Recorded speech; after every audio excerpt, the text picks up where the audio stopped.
Hello friend, welcome back to my channel official Hitesh. तो आज की इस वीडियो में हम करने वाले हैं नवीन सर का practice set number 11।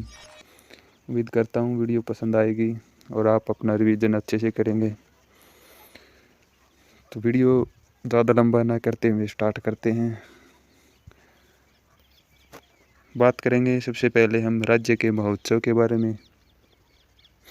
Himachal Pradesh में कौन सा बनाया जाता है तो सजो सावो, ठीक है भाई, नलबरी, सिप्पी, लावी, फुलेच, चैतरूल, कोची उत्सव कहाँ मनाए जाते हैं? हिमाचल प्रदेश में। राजस्थान की बात करें तो कोलायत और बूंदी, और आंध्र प्रदेश में विशाखा, येलमा, मैंगो फेस्टिवल इम्पोर्टेंट है भाई, मैंगो फेस्टिवल, ठीक है। पश्चिम बंगाल की बात करें तो दुर्गा पूजा मनाया जाता है पश्चिम बंगाल में। अब बात करेंगे टॉप्स के बारे में। टॉप्स क्या है तो ये है भाई टारगेट ओलंपिक पदम शैम है भाई। ये अभी हाल ही में शुरू किया गया है। इसे 2014 में इसलिए शुरू किया गया है कि आने वाले ओलंपिक्स में भारत अच्छा प्रदर्शन दिखाए, इसलिए शुरू किया गया है। इसकी शुरुआत हुई थी सितंबर 2014 में। किस मंत्रालय द्वारा शुरू किया गया? तो खेल एवं युवा मंत्रालय द्वारा शुरू किया गया है। बात करेंगे यामिनी कृष्णमूर्ति के बारे में। ये किससे संबंध रखती हैं? ये वैसे तो कई बार आ लिया, आपको याद होना चाहिए। तो यामिनी कृष्णमूर्ति का संबंध कुचिपुड़ी और भरतनाट्यम से संबंध रखती है ये, ठीक है। बात करें इनको पद्मश्री कब दिया गया तो पद्मश्री दिया गया 1968 में। पद्म भूषण की बात करें तो 2001 में, और पद्म विभूषण दिया गया है इन्होंने 2016 में दिया गया है। तो बात करेंगे इंद्राणी रहमान का संबंध किससे है तो भरतनाट्यम और ओडिसी संबंध रखती हैं। सोनल मान सिंह, तो ये भी हैं, महिला हैं भाई ये, ठीक है। किससे संबंध रखती है? भरतनाट्यम और ओडिसी से संबंध रखती है। मृगलानी साराभाई का संबंध किससे है? भरतनाट्यम और कथकली से भाई। ये विक्रम साराभाई की पत्नी है भाई, ठीक है, याद रखना। आगे बात करेंगे खेल के मैदानों के बारे में। कौन सा मैदान कहाँ पे है? बात करेंगे कैप्टन रूप सिंह खेल स्टेडियम कहाँ पे है तो ये ग्वालियर मध्य प्रदेश में है। सचिन तेंदुलकर ने यहाँ पे अपने 2 शतक लगाए थे पहली बार, ठीक है। होलकर स्टेडियम पूछ ले कहाँ पे है तो ये इंदौर में है भाई, होलकर स्टेडियम। सवाई मान सिंह स्टेडियम, ये तो आपको याद हो ही जाएगा, राजस्थान का है। ग्रीन पार्क पूछ ले स्टेडियम कहाँ पे है तो ये कानपुर में है। पंजाब क्रिकेट एसोसिएशन स्टेडियम पूछ ले तो मोहाली पंजाब में है भाई। किन्नन पूछ ले जमशेदपुर झारखंड में है ये। चेपक पूछ ले इम्पोर्टेंट है भाई, चेपक चेन्नई में है ये, याद रखना, इम्पोर्टेंट है चेपक। बात करेंगे कथक नृत्य के बारे में। कथक नृत्य कौन सा है तो ये उत्तर भारत का नृत्य है भाई, ठीक है। ये कौन से उससे जुड़ा है तो ये इसका विषय कौन सा है? वैष्णववाद से जुड़ा हुआ माना जाता है भाई इसको, ठीक है। कथक नृत्य में तकार शब्द पूछ ले, तकार शब्द का क्या अर्थ है तो पैरों की गति होता है भाई, ठीक है। कथक नृत्य का अन्य नाम पूछ ले तो नटवरी नृत्य है भाई, नटवरी नृत्य। भारतीय खेल प्राधिकरण के बारे में बात करें तो इसकी फुल फॉर्म, इसे वैसे तो SAI द्वारा जाना जाता है, फुल फॉर्म जान लेते हैं, स्पोर्ट्स अथॉरिटी ऑफ इंडिया। स्थापना पूछे तो इसकी स्थापना हुई थी 1984 में। हेडक्वार्टर पूछ ले इसका कहाँ पे है तो ये नई दिल्ली में है। अध्यक्ष पूछ ले तो हाल ही में कौन है? अनुराग सिंह ठाकुर हैं। भारत की सर्वोच्च खेल संस्था है भाई ये, SAI। बात करेंगे चित्रकला के बारे में तो कई चित्रकलाएं हैं जो भारत में फेमस है वैसे तो। एक है मदर इंडिया की पेंटिंग है, वो फेमस है भाई, ठीक है। क्यों फेमस है तो ये जो बंगाल विभाजन हुआ था उस समय से की फेमस चित्रकला है भाई। तो किसके द्वारा बनाई गई थी तो ये अवनींद्रनाथ टैगोर द्वारा बनाई गई थी भाई, मदर इंडिया पेंटिंग, ठीक है। पूछ ले गणेश जननी पेंटिंग के कलाकार कौन है तो अवनींद्रनाथ टैगोर ही हैं भाई, ठीक है। इंडियन सोसाइटी ऑफ ओरिएंटल ये संस्था है भाई, तो इसके संस्थापक भी कौन है? इसके संस्थापक भी अवनींद्रनाथ ही हैं, ठीक है। बात करेंगे शकुंतला व दमयंती चित्रकला किसने बनाई थी तो ये राजा रवि वर्मा द्वारा बनाई गई थी, फेमस चित्रकला है भाई। पूछ ले नंदलाल बोस का संबंध किससे है तो शांति निकेतन से संबंध रखते हैं, ये प्रथम प्रधानाचार्य थे भाई, ठीक है। 1921 में इसकी स्थापना हुई थी। शांति निकेतन की कहाँ हुई थी तो पश्चिम बंगाल में हुई थी। यूनेस्को की सूची में शामिल हुआ ये 41वीं साइट के रूप में, ठीक है। बात करेंगे 42वीं साइट कौन सी है तो जो शामिल हुई है तो ये है होयसलेश्वर मंदिर, कर्नाटक का है भाई, ठीक है। 42वीं यूनेस्को की सूची में शामिल हुआ है। बात करेंगे होम रूल आंदोलन के बारे में। शुरुआत किसने की थी तो बाल गंगाधर तिलक द्वारा शुरुआत की गई थी 1916 में पुणे में। बाल गंगाधर तिलक की पुस्तक पूछ ले, पुस्तक कौन कौन सी है। गीता रहस्य है जो इन्होंने जेल में रहकर लिखी थी। एक है the Arctic home in Vedas, important पुस्तक है भाई। तिलक को भारतीय शांति का जनक किसने कहा था, तो सिरोल द्वारा कहा गया था ये। उपाधि कौन सी मिली थी तिलक को, तो ये मिली थी लोकमान्य की उपाधि, लोकमान्य बाल गंगाधर तिलक है। नारा कौन सा दिया था इन्होंने, तो इम्पोर्टेंट है भाई ये नारा, स्वराज्य मेरा जन्मसिद्ध अधिकार है और मैं इसे लेकर रहूँगा। पत्रिका पूछ ले तो इन्होंने 2 पत्रिकाएं निकाली है। पहली पत्रिका मराठा जो अंग्रेजी भाषा में थी, दूसरी केसरी जो उनकी मराठी भाषा में थी। बात करेंगे स्वराज पार्टी के बारे में। स्वराज पार्टी के संस्थापक पूछ ले कौन है, तो मोतीलाल नेहरू और चित्तरंजन दास है। 1922 में नींव रखी थी इन्होंने। क्यों रखी थी, तो चोरा चोरी कांड के कारण असहयोग आंदोलन वापस लिया गया था, तब इन्होंने अपनी ये पार्टी बनाई थी। इसके सचिव पूछ ले, सचिव कौन है, तो ये मोतीलाल नेहरू इसके सचिव हैं वही।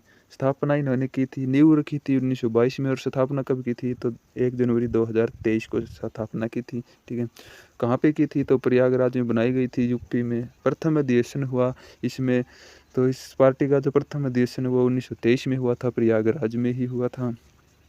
बात करेंगे संविधान की आत्मा। संविधान की आत्मा किसे कहा है, तो डॉक्टर भीमराव अंबेडकर ने संविधान की आत्मा संवैधानिक उपचार के अधिकार को कहा है, ये आप जानते ही होंगे। अनुच्छेद पूछ ले, अनुच्छेद 39 के डी में और भाग 4 अनुच्छेद 39 के डी में क्या दिया गया है, तो ये दिया गया है पुरुषों और महिलाओं के लिए समान काम के लिए समान वेतन के बारे में बताया गया है। ठीक है भाई। डीपीएसपी पूछ ले किस में आते हैं, तो ये मैंने आपको बता ही दिया, भाग 4 अनुच्छेद 36 से 51 तक डीपीएसपी आते हैं। राज्य के नीति निर्देशक तत्व भी कहते हैं। पूछ ले कहाँ से लिए गए हैं डीपीएसपी, तो आयरलैंड के संविधान से लिए गए हैं। और आयरलैंड ने कहाँ से लिए हैं, तो ये स्पेन के संविधान से लिए हैं भाई। बात करेंगे अनुच्छेद 39A में क्या दिया गया है, तो इसमें दिया गया है आजीविका के पर्याप्त साधन उपलब्ध कराने का अधिकार। क्योंकि हम पढ़ रहे हैं राज्य के नीति निर्देशक तत्व, तो राज्य द्वारा ही दिए गए हैं ये, राज्य द्वारा पर्याप्त साधन उपलब्ध करवाए जाएंगे जीविका के। ये किस में दिया गया है, 39 के ए में दिया गया है। इंपॉर्टेंट है भाई, याद रखें। बात करेंगे उपराज्यपाल और लेफ्टिनेंट गवर्नर का पद किस किस में भारत में कहाँ कहाँ पे होता है। ठीक है, तो ये होता है ज़्यादातर केंद्र शासित प्रदेशों में। ठीक है, केंद्र शासित प्रदेशों में भी लगभग प्रशासक और उपराज्यपाल पाए जाते हैं। पूछ ले उपराज्यपाल का पद केंद्र शासित प्रदेशों में कितना है, तो 5 केंद्र शासित प्रदेशों में क्या उपराज्यपाल का पद है। और 3 केंद्र शासित प्रदेशों कौन कौन से, लक्षद्वीप, चंडीगढ़ और दादर व नागर दमन दीव हवेली में कौन सा है, प्रशासक का पद है वह। ठीक है, बात करेंगे पंचवर्षीय योजना के बारे में। तो विश्व में किस देश में लागू की गई थी सबसे पहले पंचवर्षीय योजना, सोवियत संघ रूस द्वारा 1928 से 32 में लागू की गई थी वही। ठीक है, कोई किसने लागू की गई थी रूस में, तो जोसेफ स्टालिन द्वारा लागू की गई थी भाई, जोसेफ स्टालिन द्वारा। भारत में पंचवर्षीय योजना कहाँ से ली है भारत ने, तो भारत ने रूस से ली है। ठीक है, मौलिक कर्तव्य कहाँ से लिए हैं भारत ने, तो रूस से लिए हैं। मौलिक कर्तव्यों का वर्णन पूछ ले, तो अनुच्छेद 51 के ए में है भाई। मौलिक कर्तव्य की संख्या कितनी है, तो 11 है। 11वां मौलिक कर्तव्य कब जोड़ा गया, तो ये 2002 में जोड़ा गया था अभी। ठीक है, 86वां संविधान संशोधन 2002 में। ठीक है, बात करेंगे मौलिक कर्तव्य किस समिति की सिफारिश पर जोड़े गए, तो ये जोड़े गए थे सरदार स्वर्ण सिंह समिति की सिफारिश पर। ठीक है, तो इस समिति में सदस्य कितने थे, तो इस समिति में पूछ ले सदस्य 12 सदस्य थे भाई। ठीक है, बात करेंगे MS स्वामीनाथन के बारे में, क्योंकि हाल ही में इनकी मृत्यु हो गई है, ये चर्चा में है, इसलिए तो एग्जाम में प्रश्न बन सकता है। MS स्वामीनाथन का जन्म कब हुआ था, पूछ ले, तो ये हुआ था 1925 में, और इनकी मृत्यु हुई थी 28 सितंबर 2023 को भाई। ठीक है, तो इनका संबंध पूछ ले किससे थे, वैसे तो ये वैज्ञानिक थे। ठीक है, बुक पूछ ले इनकी, तो in search of bio happiness, इनकी पुस्तक का क्या नाम है, in search of bio happiness इनकी पुस्तक का नाम है। पुरस्कार पूछ ले, पद्म श्री कब दिया गया था, तो 1967 में। पद्म विभूषण पूछ ले, तो कब दिया गया था, ये 5 साल बाद दिया गया था भाई, 1972 में। और पूछ ले पद्म विभूषण कब दिया गया था, तो ये दिया गया था 1989 में। बात करेंगे ज्योग्राफी से संबंधित प्रश्नों के बारे में। तटरेखा, तटरेखा की लंबाई सबसे ज़्यादा पूछ ले किस में है, तो गुजरात में है 1600। गुजरात में कितनी है, 1600। पूछ ले कुल लंबाई कितनी है, तो 75 16.6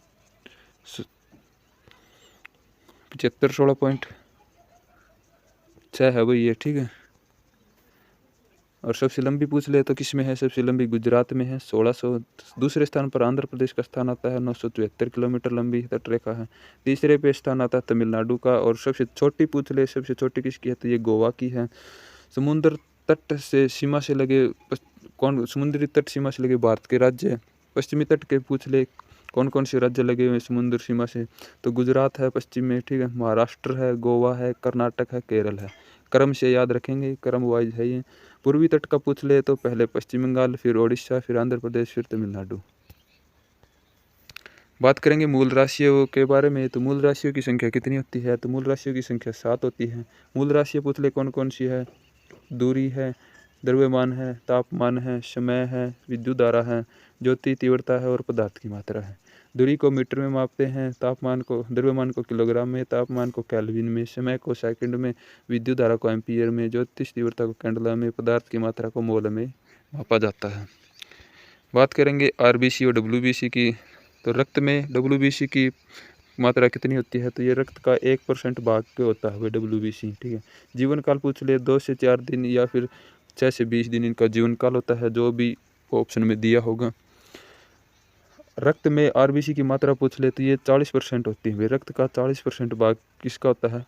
आरबीसी का होता है। जीवन काल पूछ ले तो 120 दिन का जीवन काल होता है। बात करेंगे योजनाओं के बारे में। अबुआ आवास योजना किसकी है? तो ये झारखंड की है भाई, ठीक है। देश का सबसे बड़ा उच्च न्यायालय कहाँ पर खोला गया है? तो ये उच्च न्यायालय की बात कर रहा है। तो उच्च न्यायालय कहाँ पे खोला गया है? झारखंड में। पूछ ले सर्वोच्च न्यायालय कहाँ पे खुला है नया अभी 25वां? तो ये खुला है अमरावती, ठीक है, आंध्र प्रदेश में। प्रवासियों का पहला सर्वेक्षण कहाँ हुआ है? तो झारखंड में हुआ है। गुरुजी स्टूडेंट क्रेडिट कार्ड योजना किस सरकार ने लॉन्च की है? तो झारखंड सरकार ने लॉन्च की है। बात करेंगे 33 खेलो इंडिया केंद्रों का उद्घाटन कहाँ किया गया है?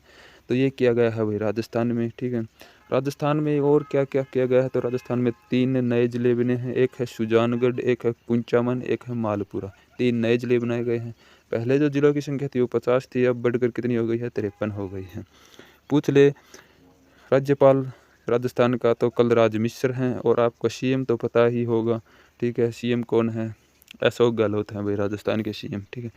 पूछ ले गुरु गोरखनाथ बोर्ड किस राज्य में बनाया गया है? तो ये राजस्थान में बनाया गया है। क्यों बनाया गया है? पिछड़ा वर्ग आयोग को संरक्षण देने के लिए इसका निर्माण किया गया है भाई, ठीक है। पूछ ले मुख्यमंत्री कमांड सेंटर कहाँ पे लॉन्च हुआ है? तो किस राज्य का है ये? तो यूपी में लॉन्च हुआ है भाई, ठीक है। मुख्यमंत्री कमांड सेंटर लखनऊ में स्थापित किया गया है ये, ठीक है। डॉक्टर की सेवानिवृत्ति की उम्र बढ़ाकर कितनी कर दी गई है? तो 65 वर्ष कर दी गई है। किस राज्य में कर दी गई है? तो यूपी में कर दी गई है भैया। जेल में कैदियों के लिए रेडियो स्टेशन की शुरुआत कहाँ पे हुई है? तो किस राज्य में हुई है? पूछ ले कानपुर में हुई है। पॉलिटेक्निक अभियान कहाँ शुरू किया गया है? तो यूपी में शुरू किया है। इसका संबंध पूछ ले तो गौ हत्या के खिलाफ शुरू किया गया है ये पॉलिटेक्निक अभियान, ठीक है। आज के गृह कार्य के प्रश्न के बारे में थोड़ा जान लेते हैं। तो मैंने इसका फुल पोस्टमार्टम किया है, अगर कमी रह गई हो तो आप थोड़ा ज़रूर देख लें। खेलो इंडिया यूनिवर्सिटी गेम 2023 का आयोजन कहाँ हुआ है? ये गृह कार्य का प्रश्न था।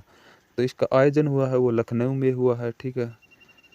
पीएम द्वारा इसका उद्घाटन किया गया है। संस्करण कौन सा है? तो खेलो इंडिया यूनिवर्सिटी गेम का ये 3रा संस्करण है। शुभंकर पूछ ले जीतू है भाई, यूपी का स्वैम्प डियर हिरन है भाई, ठीक है। इसे जिसे जीतू नाम रखा गया है शुभंकर। प्रथम संस्करण कब हुआ था? तो 2020 में हुआ था उड़ीसा में। दूसरा हुआ था 2022 में बेंगलोर में। तीसरा तो अभी ये यूपी में ही हुआ है, लखनऊ में। लखनऊ में पूछ ले कहाँ हुआ है? तो ये हुआ है वाराणसी में और लखनऊ में, गौतम बुद्ध नगर में और गोरखपुर में। अभी जो हाल ही में इसमें स्पर्धाएं कितनी हैं? तो इसमें 21 स्पर्धाएं हैं खेल की, ठीक है। और कितने विश्वविद्यालय ने भाग लिया? वैसे तो 200+ यूनिवर्सिटी भाग ले सकती हैं, लेकिन 2023 में 131 यूनिवर्सिटियों ने भाग लिया है, ठीक है। आयोजन कब हुआ था इसका? तो ये हुआ था 25 मई से 3 जून के बीच में इसका आयोजन हुआ था भाई, ठीक है। 25 मई से 3 जून के बीच में आयोजन हुआ था। विजेता कौन रहा है? तो विजेता रही है पंजाब यूनिवर्सिटी।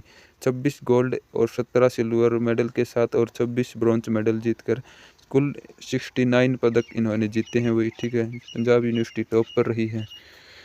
उम्मीद करता हूँ वीडियो पसंद आई होगी। पसंद आई तो वीडियो को लाइक और चैनल को सब्सक्राइब ज़रूर करें। कल फिर मिलते हैं एक और नई वीडियो के साथ। तब तक के लिए अपना रिवीजन करते रहें।